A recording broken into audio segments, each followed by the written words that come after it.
Morning students. ਅੱਜ ਅਸੀਂ ਤੁਹਾਨੂੰ 8ਵੀਂ ਕਲਾਸ ਦੀ ਸਮਾਜਿਕ ਸਿੱਖਿਆ ਦਾ ਭਾਗ ਪਹਿਲਾ ਭੂਗੋਲ ਦਾ ਪਾਠ ਨੰਬਰ 2 ਕੁਦਰਤੀ ਸਾਧਨ ਦਾ ਭਾਗ ਤੀਸਰਾ ਕਰਵਾਉਣ ਜਾ ਰਹੇ ਹਾਂ। ਪਿਛਲੀ ਵਾਰ ਅਸੀਂ ਤੁਹਾਨੂੰ ਦੱਸਿਆ ਇਸ ਦੇ ਕੁਦਰਤੀ ਸਾਧਨਾਂ ਬਾਰੇ ਅਤੇ ਕੁਦਰਤੀ ਸਾਧਨ ਭਾਰਤ ਵਿੱਚ ਕਿੱਥੇ-ਕਿੱਥੇ ਪਾਏ ਜਾਂਦੇ ਹਨ ਅਤੇ ਨਾਲ ਹੀ ਭੂਮੀ ਨੂੰ ਅਸੀਂ ਕਿੰਨੇ ਵਰਗਾਂ ਵਿੱਚ ਵੰਡਦੇ ਹਾਂ ਅਤੇ ਉਸ ਦਾ ਉਪਯੋਗ ਅਸੀਂ ਕਿਸ ਤਰ੍ਹਾਂ ਕਰਦੇ ਹਾਂ ਇਹ ਦੱਸਿਆ ਸੀ। ਤੇ ਨਾਲ ਹੀ ਤੁਹਾਨੂੰ ਮਿੱਟੀ ਦੀ ਉਪਜਾਊ ਸ਼ਕਤੀ ਬਾਰੇ ਵੀ ਦੱਸਿਆ ਸੀ ਕਿ ਮਿੱਟੀ ਕਿਉਂ ਜ਼ਰੂਰੀ ਹੈ। ਤੇ ਅੱਜ ਅਸੀਂ ਤੁਹਾਨੂੰ ਮਿੱਟੀ ਦੀਆਂ ਕਿਸਮਾਂ ਦੇ ਬਾਰੇ ਵਿੱਚ ਸਮਝਾਉਣ ਜਾ ਰਹੇ ਹਾਂ, ਜਿਹੜਾ ਕਿ ਅਸੀਂ ਪੇਜ ਨੰਬਰ 10 ਤੋਂ ਹੀ ਸ਼ੁਰੂ ਕਰਨ ਜਾ ਰਹੇ ਹਾਂ। ਇਸ ਦਾ ਪਹਿਲਾ ਪੁਆਇੰਟ ਜਲੋੜ੍ਹ ਮਿੱਟੀ। ਪਰ ਉਹ ਸ਼ੁਰੂ ਕਰਨ ਤੋਂ ਪਹਿਲਾਂ ਤੁਸੀਂ ਪੇਜ ਨੰਬਰ 11 ਤੇ ਬੱਚਿਓ ਦੇਖੋ, ਮਿੱਟੀਆਂ ਦਾ ਚਾਰਟ ਬਣਿਆ ਹੋਇਆ ਹੈ। ਜਿਸ ਦੇ ਪੇਜ ਨੰਬਰ 11 ਤੇ ਦੇਖੋ, ਮਿੱਟੀ ਦਾ ਚਾਰਟ ਬਣਿਆ ਹੋਇਆ ਹੈ। ਇੱਕ ਸਰਕਲ ਬਣਿਆ ਹੋਇਆ ਹੈ, ਉਹਦੇ ਵਿੱਚ ਮਿੱਟੀ ਲਿਖਿਆ ਗਿਆ ਹੈ। ਉਹਦੇ ਆਸੇ-ਪਾਸੇ ਐਰੋ ਦੇ ਸਾਈਨ ਬਣੇ ਹੋਏ ਹਨ। ਉਹਨਾਂ ਸਾਈਨਾਂ ਦੇ ਅੱਗੇ, ਚਿੰਨ੍ਹਾਂ ਦੇ ਅੱਗੇ ਮਿੱਟੀਆਂ ਦੇ ਨਾਮ ਲਿਖੇ ਗਏ ਹਨ। ਜਲੋੜ੍ਹ ਮਿੱਟੀ, ਜਿਨ੍ਹਾਂ 'ਚੋਂ ਪਹਿਲਾ ਹੈਗਾ ਜਲੋੜ੍ਹ ਮਿੱਟੀ। ਨੰਬਰ 2 ਕਾਲੀ ਮਿੱਟੀ, ਫਿਰ ਹੈ ਮਾਰੂਥਲੀ ਮਿੱਟੀ, ਅੱਗੇ ਹੈ ਲਾਲ ਮਿੱਟੀ, ਹੇਠਾਂ ਹੈ ਲੈਟਰਾਈਟ ਮਿੱਟੀ ਤੇ ਅੰਤ ਵਿੱਚ ਹੈਗੀ ਜੰਗਲੀ ਅਤੇ ਪਰਬਤੀ ਮਿੱਟੀ। ਬੱਚੋ ਇਹ 6 ਮਿੱਟੀਆਂ ਦੇ ਕਿਸਮਾਂ ਹਨ, ਪ੍ਰਕਾਰ ਹਨ, ਜਿਨ੍ਹਾਂ ਦੇ ਬਾਰੇ ਵਿੱਚ ਅਸੀਂ ਤੁਹਾਨੂੰ ਸਮਝਾਵਾਂਗੇ। ਇਸ ਦੇ ਪਹਿਲੇ 3 ਹਿੱਸੇ ਅੱਜ ਅਸੀਂ ਤੁਹਾਨੂੰ ਸਮਝਾਵਾਂਗੇ, ਜਲੋੜ੍ਹ ਮਿੱਟੀ, ਕਾਲੀ ਮਿੱਟੀ ਅਤੇ ਲਾਲ ਮਿੱਟੀ। ਤਾਂ ਬੱਚਿਓ ਅਸੀਂ ਪੇਜ ਨੰਬਰ 10 ਤੋਂ ਸ਼ੁਰੂ ਕਰਦੇ ਹਾਂ। ਜਲੋੜ੍ਹ ਮਿੱਟੀ। ਜਲੋੜ੍ਹ ਮਿੱਟੀ ਦੇਸ਼ ਦੇ ਲਗਭਗ 45% ਹਿੱਸੇ 'ਤੇ ਪਾਈ ਜਾਂਦੀ ਹੈ। ਇਸ ਕਿਸਮ ਦੀ ਮਿੱਟੀ ਸਾਡੀ ਖੇਤੀਬਾੜੀ ਨੂੰ ਪ੍ਰਫੁੱਲਤ ਕਰਨ ਵਿੱਚ ਬਹੁਤ ਵੱਡਾ ਯੋਗਦਾਨ ਪਾਉਂਦੀ ਹੈ। ਇਹ ਨਦੀਆਂ ਅਤੇ ਦਰਿਆਵਾਂ ਦੇ ਪਾਣੀ ਦੁਆਰਾ ਲਿਆ ਕੇ ਜਮ੍ਹਾਂ ਕੀਤੀ ਹੋਈ ਮਿੱਟੀ ਹੈ। ਸਮੁੰਦਰੀ ਤੱਟ ਦੇ ਨਾਲ-ਨਾਲ ਸਮੁੰਦਰੀ ਲਹਿਰਾਂ ਵੀ ਇਸ ਤਰ੍ਹਾਂ ਦੀ ਮਿੱਟੀ ਦਾ ਜਮਾਵ ਕਰਦੀਆਂ ਹਨ। ਮਤਲਬ ਕਿ ਜਲੋੜ੍ਹ ਮਿੱਟੀ ਜਿਹੜੀ ਹੈਗੀ ਦੇਸ਼ ਦੇ 45% ਹਿੱਸੇ ਦੇ ਵਿੱਚ ਪਾਈ ਜਾਂਦੀ ਹੈ ਅਤੇ ਇਹ ਉੱਤਰੀ ਹਿੱਸੇ ਦੇ ਵਿੱਚ ਪਾਈ ਜਾਂਦੀ ਹੈ, ਉੱਤਰੀ ਮੈਦਾਨ ਦੇ ਵਿੱਚ ਪਾਈ ਜਾਂਦੀ ਹੈ।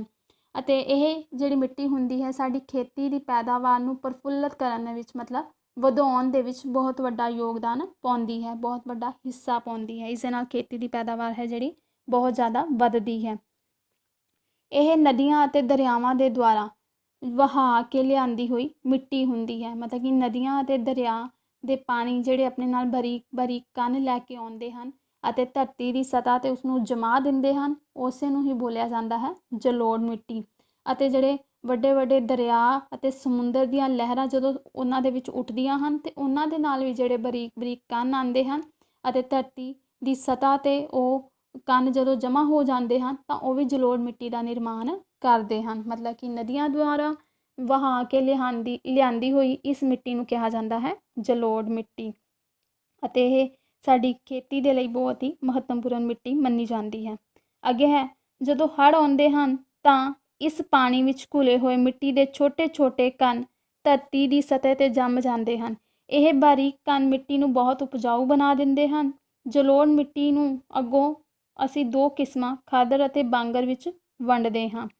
ਮਤਲਬ ਕਿ ਜਦੋਂ ਹੜ੍ਹ ਆਉਂਦੇ ਹਨ ਤਾਂ ਪਾਣੀ ਦੇ ਵਿੱਚ ਘੁਲੇ ਹੋਏ ਮਿੱਟੀ ਦੇ ਛੋਟੇ ਛੋਟੇ ਕਣ ਜਿਹੜੇ ਹੁੰਦੇ ਹਨ ਉਹ ਧਰਤੀ ਦੀ ਸਤ੍ਹਾ 'ਤੇ ਜਮਾ ਦਿੰਦੇ ਹਨ ਅਤੇ ਇਹ ਬਾਰੀਕ ਕਣ ਮਿੱਟੀ ਨੂੰ ਹੋਰ ਵੀ ਜ਼ਿਆਦਾ ਉਪਜਾਊ ਬਣਾਉਂਦੇ ਹਨ, ਕਿਉਂਕਿ ਇਹ ਇੱਕ ਤੱਟ ਤੋਂ ਦੂਸਰੇ ਤੱਟ ਤੋਂ ਗੁਜ਼ਰ ਕੇ ਇੱਕ ਕਿਨਾਰੇ ਤੋਂ ਦੂਸਰੇ ਕਿਨਾਰੇ ਰਾਹੀਂ ਵਹਾ ਕੇ ਲਿਆਂਦੇ ਹੋਏ ਹੁੰਦੇ ਹਨ ਅਤੇ ਇਹਨਾਂ ਦੇ ਵਿੱਚ ਉੱਥੋਂ ਦੇ ਉਪਜਾਊ ਕਣ ਵੀ ਨਾਲ ਹੀ ਆ ਜਾਂਦੇ ਹਨ। ਇਸ ਤਰ੍ਹਾਂ ਇਹ ਮਿੱਟੀ ਨੂੰ ਉਪਜਾਊ ਬਣਾਉਂਦੇ ਹਨ। ਇਹ ਜਲੋੜ੍ਹ ਮਿੱਟੀ ਨੂੰ ਖਾਦਰ ਅਤੇ ਬਾਂਗਰ 2 ਹਿੱਸਿਆਂ ਵਿੱਚ ਵੰਡਦੇ ਹਨ। ਖਾਦਰ ਨੂੰ ਅਸੀਂ ਨਵੀਂ ਜੰਮੀ ਹੋਈ ਅਤੇ ਬਾਂਗਰ ਨੂੰ ਪੁਰਾਣੀ ਜੰਮੀ ਹੋਈ ਮਿੱਟੀ ਕਹਿੰਦੇ ਹਾਂ। ਹੁਣ ਖਾਦਰ ਨਵੀਂ ਅਤੇ ਬਾਂਗਰ ਪੁਰਾਣੀ ਕਿਵੇਂ ਹੈ? ਖਾਦਰ ਜਿਹੜੀ ਹੁੰਦੀ ਹੈ ਉਸਨੂੰ ਹੜ੍ਹਾਂ ਦਾ ਪਾਣੀ ਜਿਹੜਾ ਹੈ ਪ੍ਰਭਾਵਿਤ ਕਰਦਾ ਹੈ। ਮਤਲਬ ਕਿ ਜਦੋਂ ਹੜ੍ਹ ਆਉਂਦੇ ਹਨ ਤਾਂ ਇਹ ਜਿਹੜੀ ਭੂਮੀ ਹੁੰਦੀ ਹੈ ਇਸ ਦੇ ਨਾਲ ਆਪਣੇ ਜਿਹੜੀ ਮਿੱਟੀ ਦੀਆਂ ਹੁੰਦੀਆਂ ਹਨ ਕਣ ਆਪਣੇ ਨਾਲ ਵਹਾ ਕੇ ਲਿਆ ਕੇ ਅਤੇ ਇੱਕ ਤੋਂ ਦੂਸਰੇ ਕਿਨਾਰੇ ਜਮ੍ਹਾਂ ਕਰ ਦਿੰਦੀਆਂ ਹਨ। ਤਾਂ ਇਸ ਤਰ੍ਹਾਂ ਉਹ ਮਿੱਟੀ ਦੀਆਂ ਨਵੀਆਂ ਪਰਤਾਂ ਇੱਕ ਤੋਂ ਦੂਸਰੇ ਕਿਨਾਰੇ ਉਹ ਵਿਛਾਉਂਦੀਆਂ ਜਾਂਦੀਆਂ ਹਨ ਅਤੇ ਇਸ ਤਰ੍ਹਾਂ ਇਸ ਨੂੰ ਖਾਦਰ ਦੀ ਭੂਮੀ ਕਹਿ ਦਿੰਦੇ ਹਨ, ਮਤਲਬ ਕਿ ਨਵੀਂ ਜੰਮੀ ਹੋਈ ਪਰਤ। ਅਤੇ ਬਾਂਗਰ ਜਿਹੜਾ ਹੁੰਦਾ ਹੈ ਇਸ ਨੂੰ ਹੜ੍ਹ ਪ੍ਰਭਾਵਿਤ ਨਹੀਂ ਕਰਦੇ। ਇਹ ਉੱਚੀ ਭੂਮੀ ਹੁੰਦੀ ਹੈ। ਇੱਥੇ ਪੱਥਰ, ਬਜਰੀ इत्यादि चीज़ां पाईਆਂ ਜਾਂਦੀਆਂ ਹਨ ਤੇ ਇਸ ਨੂੰ ਹੜ੍ਹ ਦਾ ਪਾਣੀ ਪ੍ਰਭਾਵਿਤ ਨਹੀਂ ਕਰਦਾ। ਇਸ ਤਰ੍ਹਾਂ ਇੱਥੇ ਕੋਈ ਵੀ ਨਵੀਂ ਜਿਹੜੀ ਤੈਅ ਹੈ ਜਮ੍ਹਾਂ ਨਹੀਂ ਹੋ ਪਾਉਂਦੀ, ਇਸ ਕਰਕੇ ਇਸ ਨੂੰ ਪੁਰਾਣੀ ਜੰਮੀ ਹੋਈ ਭੂਮੀ ਕਿਹਾ ਜਾਂਦਾ ਹੈ। ਇਹ ਹੁੰਦਾ ਹੈ ਖਾਦਰ ਅਤੇ ਬਾਂਗਰ। ਅੱਗੇ ਹੈ ਭਾਰਤ ਦੇ ਉੱਤਰੀ ਮੈਦਾਨਾਂ ਵਿੱਚ ਮੁੱਖ ਤੌਰ 'ਤੇ ਜਲੋੜ ਕਿਸਮ ਦੀ ਮਿੱਟੀ ਹੀ ਮਿਲਦੀ ਹੈ ਅਤੇ ਇਹਨਾਂ ਮੈਦਾਨਾਂ ਨੂੰ ਸਿੰਧ ਗੰਗਾ ਬ੍ਰਹਮਪੁੱਤਰ ਮੈਦਾਨ ਵੀ ਕਿਹਾ ਜਾਂਦਾ ਹੈ। ਇਹਨਾਂ ਮੈਦਾਨਾਂ ਦੀ ਰਚਨਾ ਉੱਤਰੀ ਭਾਰਤ ਤੋਂ ਆਉਂਦੇ 3 ਮੁੱਖ ਦਰਿਆ ਸਿੰਧ ਗੰਗਾ ਬ੍ਰਹਮਪੁੱਤਰ ਅਤੇ ਇਹਨਾਂ ਦੀਆਂ ਸਹਾਇਕ ਨਦੀਆਂ ਦੁਆਰਾ ਕੀਤੀ ਗਈ ਹੈ। ਜਲੋੜ ਮਿੱਟੀ ਦੇ ਬਣੇ ਹੋਏ ਇਹ ਮੈਦਾਨ ਖੇਤੀਬਾੜੀ ਦੇ ਪੱਖ ਤੋਂ ਬਹੁਤ ਹੀ ਮਹੱਤਵਪੂਰਨ ਮੰਨੇ ਜਾਂਦੇ ਹਨ। ਮਤਲਬ ਕਿ ਜਿਹੜੇ ਜਲੋੜ ਮਿੱਟੀ ਦੇ ਮੈਦਾਨ ਹੁੰਦੇ ਹਨ ਇਹਨਾਂ ਨੂੰ ਭਾਰਤ ਦੇ ਉੱਤਰੀ ਮੈਦਾਨ ਕਿਹਾ ਜਾਂਦਾ ਹੈ। ਇਹਨਾਂ ਮੈਦਾਨਾਂ ਨੂੰ ਸਿੰਧ ਗੰਗਾ ਅਤੇ ਬ੍ਰਹਮਪੁੱਤਰ ਦੇ ਮੈਦਾਨ ਵੀ ਕਿਹਾ ਜਾਂਦਾ ਹੈ। ਇਹਨਾਂ ਮੈਦਾਨਾਂ ਦੀ ਰਚਨਾ ਉੱਤਰ ਭਾਰਤ ਤੋਂ ਆਉਂਦੇ 3 ਮੁੱਖ ਦਰਿਆ ਸਿੰਧ ਗੰਗਾ ਅਤੇ ਬ੍ਰਹਮਪੁੱਤਰ ਅਤੇ ਉਹਨਾਂ ਦੀਆਂ ਸਹਾਇਕ ਨਦੀਆਂ ਦੁਆਰਾ ਇਹਨਾਂ ਦੀ ਰਚਨਾ ਹੋਈ ਹੈ। ਮਤਲਬ ਕਿ ਉੱਤਰ ਭਾਰਤ ਇਹਨਾਂ 3 ਦਰਿਆਵਾਂ ਅਤੇ ਇਹਨਾਂ ਦੀਆਂ ਸਹਾਇਕ ਨਦੀਆਂ ਦੇ ਨਾਲ ਹੀ ਹੋਂਦ ਵਿੱਚ ਆਏ ਹਨ। ਜਲੋੜ ਮਿੱਟੀ ਦੇ ਬਣੇ ਹੋਏ ਇਹ ਮੈਦਾਨ ਖੇਤੀਬਾੜੀ ਦੇ ਪੱਖ ਤੋਂ ਬਹੁਤ ਹੀ ਮਹੱਤਵਪੂਰਨ ਮੰਨੇ ਜਾਂਦੇ ਹਨ। ਮਤਲਬ ਕਿ ਜਲੋੜ ਮਿੱਟੀ ਦੇ ਨਾਲ ਬਣੇ ਹੋਏ ਇਹ ਮੈਦਾਨ ਮਤਲਬ ਕਿ ਉੱਤਰ ਭਾਰਤ ਦਾ ਮੈਦਾਨ ਖੇਤੀ ਦੇ ਲਈ ਬਹੁਤ ਹੀ ਮਹੱਤਵਪੂਰਨ ਜਿਹੜਾ ਹੈ ਖੇਤਰ ਮੰਨਿਆ ਜਾਂਦਾ ਹੈ, ਕਿਉਂਕਿ ਇੱਥੇ ਖੇਤੀ ਬਹੁਤ ਹੀ ਵੱਡੇ ਪੱਧਰ 'ਤੇ ਕੀਤੀ ਜਾਂਦੀ ਹੈ ਅਤੇ ਨਾਲ ਹੀ ਇੱਥੇ ਖੇਤੀ ਦੀ ਪੈਦਾਵਾਰ ਫਸਲਾਂ ਦੀ ਪੈਦਾਵਾਰ ਵੀ ਭਰਪੂਰ ਹੁੰਦੀ ਹੈ ਅਤੇ ਪਾਣੀ ਵੀ ਪੂਰੀ ਮਾਤਰਾ ਵਿੱਚ ਇੱਥੇ ਮਿਲ ਜਾਂਦਾ ਹੈ। ਬੱਚਿਓ ਪੇਜ ਨੰਬਰ 13 'ਤੇ ਤੁਸੀਂ ਆਓ, ਉੱਥੇ ਭਾਰਤ ਦਾ ਨਕਸ਼ਾ ਬਣਿਆ ਹੋਇਆ ਹੈ ਜਿਹਦੇ ਵਿੱਚ ਮਿੱਟੀਆਂ ਦੀਆਂ ਕਿਸਮਾਂ ਤੁਹਾਨੂੰ ਵੱਖਰੇ ਵੱਖਰੇ ਰੰਗਾਂ ਦੇ ਵਿੱਚ ਦਿਖਾਈਆਂ ਗਈਆਂ ਹਨ। ਤਾਂ ਬੱਚਿਓ ਦੇਖੋ ਪੇਜ ਨੰਬਰ 13 'ਤੇ ਭਾਰਤ ਦਾ ਨਕਸ਼ਾ ਮਿੱਟੀਆਂ ਦੀਆਂ ਕਿਸਮਾਂ, ਅਤੇ ਮੈਂ ਤੁਹਾਨੂੰ ਜਲੋੜ ਮਿੱਟੀ ਦੇ ਬਾਰੇ ਵਿੱਚ ਦੱਸਿਆ ਅਤੇ ਇਸ ਨੂੰ ਹਰੇ ਰੰਗ ਦੇ ਵਿੱਚ ਦਿਖਾਇਆ ਗਿਆ ਹੈ ਅਤੇ ਜ਼ਿਆਦਾ ਉੱਤਰ ਹਿੱਸੇ ਦੇ ਵਿੱਚ ਪਾਇਆ ਜਾਂਦਾ ਹੈ। ਉੱਤਰੀ ਮੈਦਾਨ ਦੇ ਵਿੱਚ ਇਸ ਨੂੰ ਪਾਇਆ ਜਾਂਦਾ ਹੈ। ਜਲੋੜ ਮਿੱਟੀ ਪਹਿਲਾ ਸਾਈਡ 'ਤੇ 6 ਬਾਕਸ ਬਣੇ ਹੋਏ ਹਨ, ਉਹਨਾਂ 6 ਬਾਕਸ ਦੇ ਵਿੱਚ ਪਹਿਲਾ ਬਾਕਸ ਵੀ ਜਲੋੜ ਮਿੱਟੀ ਦਾ ਹੈ।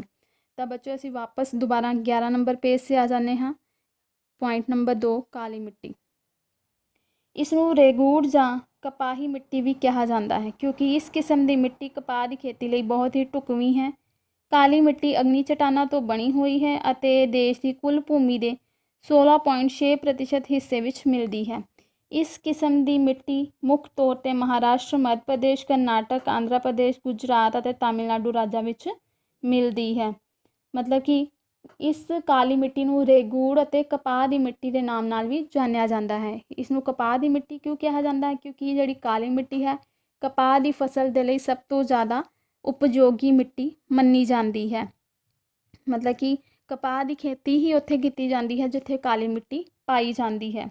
ਕਾਲੀ ਮਿੱਟੀ ਅਗਨੀ ਚਟਾਨਾਂ ਤੋਂ ਬਣੀ ਹੋਈ ਹੁੰਦੀ ਹੈ। ਅਗਨੀ ਮਤਲਬ ਅੱਗ, ਗਰਮ ਚੀਜ਼, ਅਤੇ ਅਗਨੀ ਚਟਾਨ ਜਿਹੜਾ ਧਰਤੀ ਦੇ ਹੇਠਾਂ ਲਾਵਾ ਹੁੰਦਾ ਹੈ ਉਹ ਠੰਡਾ ਹੋ ਕੇ ਅੰਦਰ ਹੀ ਧਰਤੀ ਦੇ ਜਮ੍ਹਾਂ ਹੋ ਜਾਂਦਾ ਹੈ ਅਤੇ ਉਸ ਤੋਂ ਬਣਦੀਆਂ ਹਨ ਅਗਨੀ ਚਟਾਨਾਂ। ਤਾਂ ਉਸ ਚਟਾਨ ਤੋਂ ਹੀ ਹੋਂਦ ਵਿੱਚ ਆਉਂਦੀ ਹੈ ਕਾਲੀ ਮਿੱਟੀ। ਇਹ ਦੇਸ਼ ਦੀ ਕੁੱਲ ਭੂਮੀ ਦੇ 16.6% ਹਿੱਸੇ ਵਿੱਚ ਕਾਲੀ ਮਿੱਟੀ ਪਾਈ ਜਾਂਦੀ ਹੈ। ਇਹ ਦੇਸ਼ ਦੇ ਬਹੁਤ ਸਾਰੇ ਰਾਜਾਂ ਵਿੱਚ ਮਿਲਦੀ ਹੈ ਜਿਵੇਂ ਮਹਾਰਾਸ਼ਟਰ, ਮੱਧ ਪ੍ਰਦੇਸ਼, ਕਰਨਾਟਕ, ਆਂਧਰਾ ਪ੍ਰਦੇਸ਼, ਗੁਜਰਾਤ ਅਤੇ ਤਾਮਿਲਨਾਡੂ ਰਾਜਾਂ ਵਿੱਚ ਇਸ ਨੂੰ ਪਾਇਆ ਜਾਂਦਾ ਹੈ। ਅੱਗੇ ਹੈ ਕਾਲੀ ਮਿੱਟੀ ਆਪਣੇ ਅੰਦਰ ਨਮੀ ਨੂੰ ਕਾਫੀ ਦੇਰ ਤੱਕ ਸਮਾ ਸਕਦੀ ਹੈ। ਇਹ ਉਪਜਾਊ ਸੁਭਾਅ ਦੀ ਮਿੱਟੀ ਹੈ। ਕਪਾਹ, ਕਣਕ, ਜਵਾਰ, ਅਲਸੀ, ਤੰਬਾਕੂ, ਸੂਰਜਮੁਖੀ ਆਦਿ ਫਸਲਾਂ ਇਸ ਤਰ੍ਹਾਂ ਦੀ ਮਿੱਟੀ 'ਤੇ ਉਗਾਈਆਂ ਜਾ ਸਕਦੀਆਂ ਹਨ। ਜੇਕਰ ਸਿੰਚਾਈ ਦਾ ਪ੍ਰਬੰਧ ਹੋਵੇ ਤਾਂ ਚਾਵਲ ਅਤੇ ਗੰਨੇ ਵਰਗੀਆਂ ਫਸਲਾਂ ਵੀ ਲਈਆਂ ਜਾ ਸਕਦੀਆਂ ਹਨ। ਖੇਤੀਬਾੜੀ ਦੇ ਪੱਖ ਤੋਂ ਕਾਲੀ ਮਿੱਟੀ ਬਹੁਤ ਹੀ ਲਾਭਦਾਇਕ ਹੈ। ਮਤਲਬ ਕਿ ਕਾਲੀ ਮਿੱਟੀ ਆਪਣੇ ਅੰਦਰ ਬਹੁਤ ਦੇਰ ਤੱਕ ਨਮੀ ਨੂੰ ਸਮਾ ਕੇ ਰੱਖ ਸਕਦੀ ਹੈ। ਨਮੀ ਹੁੰਦਾ ਹੈ ਸੀਲਨ, ਸਿੱਲ ਜਿਸ ਨੂੰ ਬੋਲਿਆ ਜਾਂਦਾ ਹੈ ਉਸ ਨੂੰ ਬੋਲਿਆ ਜਾਂਦਾ ਹੈ ਨਮੀ। ਇਹ ਉਪਜਾਊ ਸੁਭਾਅ ਦੀ ਮਿੱਟੀ ਹੁੰਦੀ ਹੈ। ਇਸ ਵਿੱਚ ਕਪਾਹ ਤੋਂ ਇਲਾਵਾ ਕਣਕ, ਜਵਾਰ, ਅਲਸੀ, ਸੂਰਜਮੁਖੀ ਆਦਿ ਫਸਲਾਂ ਵੀ ਉਗਾਈਆਂ ਜਾ ਸਕਦੀਆਂ ਹਨ। ਅਤੇ ਨਾਲ ਹੀ ਕਿਹਾ ਗਿਆ ਜੇਕਰ ਸਿੰਚਾਈ ਦੇ ਵਧੀਆ ਪ੍ਰਬੰਧ ਹੋਣ, ਪਾਣੀ ਪੂਰੀ ਮਾਤਰਾ ਦੇ ਵਿੱਚ ਜੇ ਮਿਲ ਜਾਵੇ ਤਾਂ ਚਾਵਲ ਅਤੇ ਗੰਨੇ ਵਰਗੀਆਂ ਫਸਲਾਂ ਵੀ ਇੱਥੇ ਬੀਜੀਆਂ ਜਾ ਸਕਦੀਆਂ ਹਨ। ਖੇਤੀਬਾੜੀ ਦੇ ਪੱਖ ਤੋਂ ਕਾਲੀ ਮਿੱਟੀ ਬਹੁਤ ਹੀ ਫਾਇਦੇਮੰਦ ਸਾਬਿਤ ਹੁੰਦੀ ਹੈ, ਲਾਭਦਾਇਕ ਹੁੰਦੀ ਹੈ। ਮਤਲਬ ਕਿ ਚਾਵਲ ਦੀ ਫਸਲ ਨੂੰ ਬੀਜਣ ਦੇ ਲਈ ਸਾਨੂੰ ਬਹੁਤ ਜ਼ਿਆਦਾ ਪਾਣੀ ਦੀ ਲੋੜ ਹੁੰਦੀ ਹੈ ਅਤੇ ਤੇ ਜੇ ਸਾਰਾ ਪ੍ਰਬੰਧ ਇਹ ਕਾਲੀ ਮਿੱਟੀ ਵਾਲੇ ਖੇਤਰ ਦੇ ਵਿੱਚ ਪਾਣੀ ਭਰਪੂਰ ਮਾਤਰਾ ਵਿੱਚ ਹੋਵੇ ਅਤੇ ਸਿੰਚਾਈ ਵਧੀਆ ਤਰੀਕੇ ਦੇ ਨਾਲ ਕੀਤੀ ਜਾ ਰਹੀ ਹੋਵੇ ਤਾਂ ਚਾਵਲ ਅਤੇ ਗੰਨੇ ਵਰਗੀਆਂ ਫਸਲਾਂ ਵੀ ਇੱਥੇ ਉਗਾਈਆਂ ਜਾ ਸਕਦੀਆਂ ਹਨ। ਤੇ ਇਸ ਕਾਲੀ ਮਿੱਟੀ ਦੇ ਵਿੱਚ ਵੀ ਫਸਲਾਂ ਉਗਾ ਕੇ ਅਸੀਂ ਬਹੁਤ ਸਾਰਾ ਫਾਇਦਾ ਲੈ ਸਕਦੇ ਹਾਂ। ਬੱਚਿਓ ਪੇਜ ਨੰਬਰ 13 ਤੇ ਆਓ ਤੇ ਇੱਥੇ ਵੀ ਤੁਸੀਂ ਕਾਲੀ ਮਿੱਟੀ ਦਾ ਖੇਤਰ ਵੇਖੋ। ਜਲੋੜ ਮਿੱਟੀ ਤੋਂ ਹੇਠਾਂ ਜਿਹੜਾ ਬਾਕਸ ਬਣਿਆ ਹੋਇਆ ਹੈ ਉਹ ਵੀ ਕਾਲੀ ਮਿੱਟੀ ਦਾ ਹੈ, ਜਿਹੜਾ ਹਲਕੇ ਫਿੱਕੇ ਰੰਗ ਦਾ ਹੈ ਅਤੇ ਉੱਤਰ ਤੇ ਦੱਖਣ ਹਿੱਸੇ ਦੇ ਵਿੱਚ ਜ਼ਿਆਦਾ ਪਾਇਆ ਜਾਂਦਾ ਹੈ। ਕੜਕ ਰੇਖਾ ਤੋਂ ਉੱਪਰ ਥੋੜ੍ਹਾ ਉੱਤਰ ਵਾਲੇ ਹਿੱਸੇ ਵਿੱਚ ਵੀ ਇਹ ਪਾਈ ਜਾਂਦੀ ਹੈ ਅਤੇ ਦੱਖਣ ਹਿੱਸੇ ਦੇ ਵਿੱਚ ਇਹ ਜ਼ਿਆਦਾ ਪਾਈ ਜਾਂਦਾ ਹੈ। ਵਿਚਕਾਰ ਬਣਿਆ ਹੋਇਆ ਹੈ ਬੱਚਿਓ ਕਾਲੀ ਮਿੱਟੀ ਦਾ ਖੇਤਰ।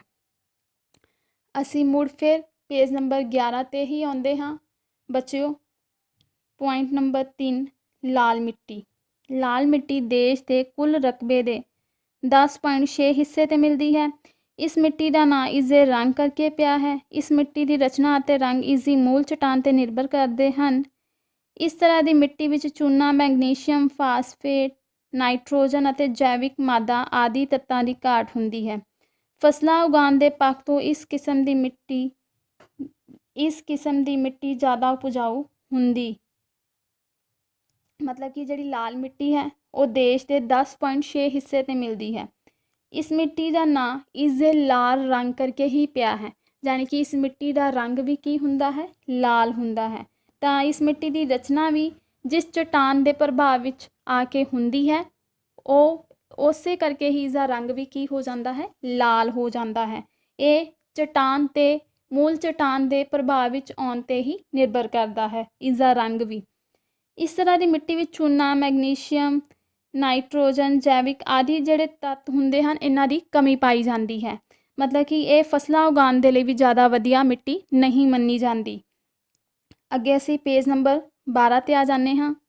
ਪਰ ਖਾਦਾਂ ਅਤੇ ਸਿੰਚਾਈ ਦੇ ਪ੍ਰਬੰਧ ਨਾਲ ਕੁਝ ਫਸਲਾਂ ਉਗਾਈਆਂ ਜਾ ਸਕਦੀਆਂ ਹਨ।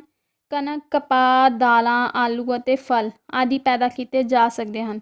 ਇਸ ਕਿਸਮ ਦੀ ਮਿੱਟੀ ਤਮਿਲਨਾਡੂ, ਦੱਖਣ ਪੂਰਬ, ਮਹਾਰਾਸ਼ਟਰ, ਕਰਨਾਟਕ, ਆਂਧਰਾ ਪ੍ਰਦੇਸ਼, ਮੱਧ ਪ੍ਰਦੇਸ਼, ਬਿਹਾਰ, ਉੜੀਸਾ, ਝਾਰਖੰਡ, ਪੱਛਮੀ ਬੰਗਾਲ, ਰਾਜਸਥਾਨ, ਮਣੀਪੁਰ ਆਦਿ ਪ੍ਰਦੇਸ਼ਾਂ ਜਾਂ ਉਹਨਾਂ ਦੇ ਕੁਝ ਹਿੱਸਿਆਂ ਵਿੱਚ ਮਿਲਦੀ ਹੈ।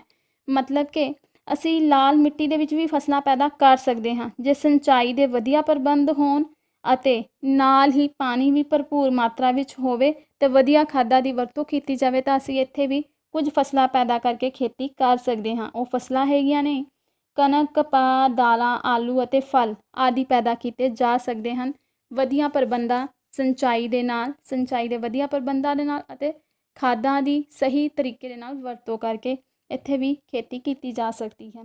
ਇਹ ਵੀ ਦੇਸ਼ ਦੇ ਬਹੁਤ ਸਾਰੇ ਹਿੱਸਿਆਂ ਦੇ ਵਿੱਚ ਰਾਜਾਂ ਦੇ ਵਿੱਚ ਇਸ ਮਿੱਟੀ ਨੂੰ ਪਾਇਆ ਜਾਂਦਾ ਹੈ। ਤਮਿਲਨਾਡੂ, ਪੱਛਮੀ ਬੰਗਾਲ, ਰਾਜਸਥਾਨ, ਅਸਾਮ, ਨਾਗਾਲੈਂਡ, ਮਣੀਪੁਰ, ਆਂਧਰਾ ਪ੍ਰਦੇਸ਼ ਵਰਗੇ ਰਾਜਾਂ ਦੇ ਕੁਝ ਹਿੱਸਿਆਂ ਵਿੱਚ ਇਹ ਮਿੱਟੀ ਪਾਈ ਜਾਂਦੀ ਹੈ। ਤਾਂ ਬੱਚਿਓ ਫਿਰ ਪੇਜ ਨੰਬਰ 13 ਤੇ ਆਓ ਤੁਸੀਂ। ਉੱਥੇ ਲਾਲ ਮਿੱਟੀ ਦਾ ਖੇਤਰ ਦੱਖਣ ਹਿੱਸੇ ਦੇ ਵਿੱਚ ਸਮੁੰਦਰ ਤੱਟ ਦੇ ਨਾਲ ਲੱਗਦੇ ਹੋਏ ਹਿੱਸਿਆਂ ਦੇ ਵਿੱਚ ਦਿਖਾਇਆ ਗਿਆ ਹੈ, ਜਿਹੜਾ ਕਿ ਲਾਲ ਰੰਗ ਦੇ ਵਿੱਚ ਹੀ ਤੁਹਾਨੂੰ ਦਿਖਾਇਆ ਗਿਆ ਹੈ ਲਾਲ ਮਿੱਟੀ ਦਾ ਖੇਤਰ। ਤੇ ਕਾਲੀ ਮਿੱਟੀ ਦੇ ਹੇਠਾਂ ਜਿਹੜਾ ਬਾਕਸ ਬਣਿਆ ਹੋਇਆ ਹੈ ਉਹ ਲਾਲ ਮਿੱਟੀ ਦਾ ਹੀ ਹੈ। ਭਾਰਤ ਦੇ ਨਕਸ਼ੇ ਦੇ ਵਿੱਚ ਦੱਖਣ ਹਿੱਸੇ ਦੇ ਵਿੱਚ ਜਿਹੜੀ ਲਾਲ ਮਿੱਟੀ ਹੈ ਉਹ ਪਾਈ ਜਾਂਦੀ ਹੈ।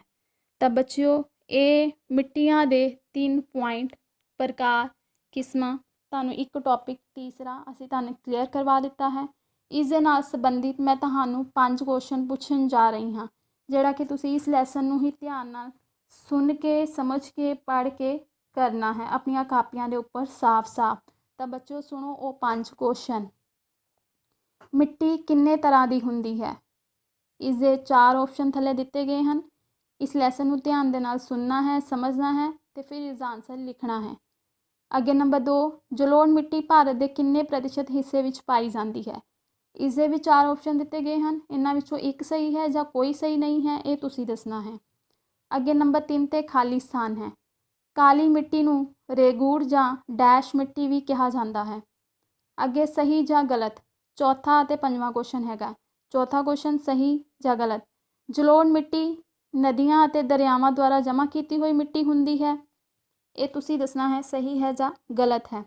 ਨੰਬਰ 5 ਤੇ ਦੇਸ਼ ਦੇ ਕੁੱਲ ਰਕਬੇ ਦੇ 10.6% ਹਿੱਸੇ ਵਿੱਚ ਲਾਲ ਮਿੱਟੀ ਪਾਈ ਜਾਂਦੀ ਹੈ। ਇਹ ਵੀ ਕਥਨ ਸਹੀ ਹੈ ਜਾਂ ਗਲਤ, ਇਹ ਤੁਸੀਂ ਇਸ ਲੈਸਨ ਨੂੰ ਧਿਆਨ ਦੇ ਨਾਲ ਸੁਣ ਕੇ ਸਮਝ ਕੇ ਤੇ ਫਿਰ ਇਹਨਾਂ ਦੇ ਆਨਸਰ ਤੁਸੀਂ ਆਪਣੀ ਕਾਪੀਆਂ ਦੇ ਉੱਪਰ ਸਾਫ਼-ਸਾਫ਼ ਲਿਖਣੇ ਹਨ। ਤਾਂ ਬੱਚਿਓ ਅੱਜ ਦਾ ਟੌਪਿਕ ਖਤਮ ਹੁੰਦਾ ਹੈ। ਧੰਨਵਾਦ।